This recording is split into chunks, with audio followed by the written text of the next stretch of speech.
মিশরের সুবিশাল প্রাসাদ, ক্ষমতা ও গৌরবে পূর্ণ ফেরাউনের দরবার। সেখানে বসবাস করতেন এক নারী, আসিয়া বিনতে মুজাহিন রাহিমাহুল্লাহ। তিনি ছিলেন ফেরাউনের স্ত্রী, কিন্তু তার হৃদয় ছিল এক আল্লাহর প্রতি ঈমানদার। আল কুরআনের বর্ণনা। আর আল্লাহ মুমিনদের জন্য উদাহরণ হিসেবে উপস্থাপন করেছেন ফেরাউনের স্ত্রীকে, যখন তিনি বলেছিলেন, হে আমার প্রভু, তোমার কাছে জান্নাতে আমার জন্য একটি ঘর নির্মাণ করো, আমাকে ফেরাউন ও তার কার্যকলাপ থেকে মুক্তি দাও, আর আমাকে জালিম সম্প্রদায় থেকে রক্ষা করো। সূরা আত-তাহরিম, আয়াত 11। আসিয়া রাজিয়াল্লাহু ফেরাউনের বিলাসী প্রাসাদে থেকেও বুঝেছিলেন আসল রাজত্ব আল্লাহের, ফেরাউনের নয়। তিনি গোপনে মুসা আলাইহিস সালামের প্রতি ঈমান আনেন, আর এই বিশ্বাস তাঁকে করে তোলে ইতিহাসের অনন্য ঈমানদার নারী। একদিন নীল নদে ভেসে আসে একটি ছোট্ট কাঠের বাক্স।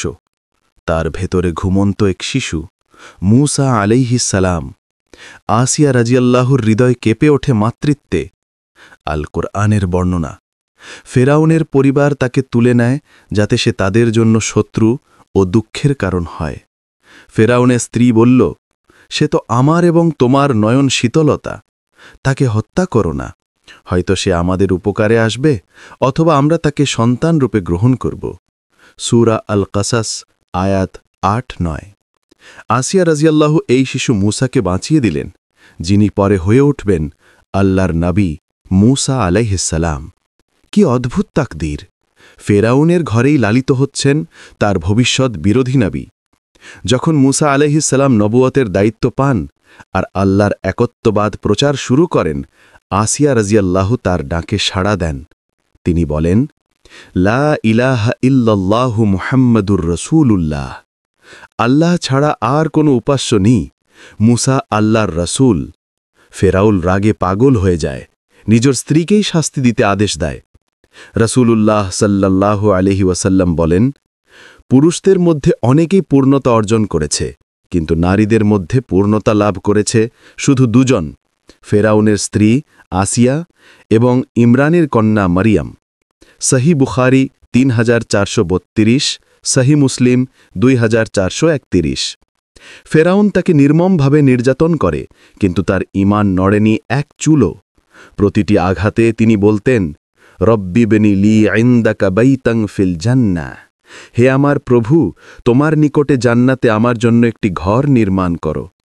ফেরাউন আদেশ দেয়, তাকে মাটিতে শুইয়ে পাথর ছুঁড়ে হত্যা করো। কিন্তু মৃত্যুর আগেই আল্লাহ তার চোখের সামনে খুলে দেন জান্নাতের দৃশ্য। কোরআনের ইঙ্গিত, আমাকে ফেরাউন ও তার কার্যকলাপ থেকে মুক্তি দাও, আর আমাকে জালিম সম্প্রদায় থেকে রক্ষা করো। সূরা আত-তাহরিম, আয়াত 11। তার মুখে শেষ হাসি ফুটে ওঠে, কারণ তিনি দেখেছিলেন জান্নাতে তার ঘর। আসিয়া রাজিয়াল্লাহু মৃত্যুবরণ করেন শাহাদাতের সাথে, কিন্তু রেখে যান নারীর ঈমানের এক অনন্ত উদাহরণ। আসিয়া রাজিয়াল্লাহুর জীবন আমাদের শেখায়, প্রাসাদের বিলাস নয়, ঈমানই মানুষের মর্যাদা। যে নারী আল্লাহকে ভালোবেসে মৃত্যুবরণ করলেন, তিনি কিয়ামত পর্যন্ত রয়ে গেলেন মুমিন নারীর শ্রেষ্ঠ প্রতীক।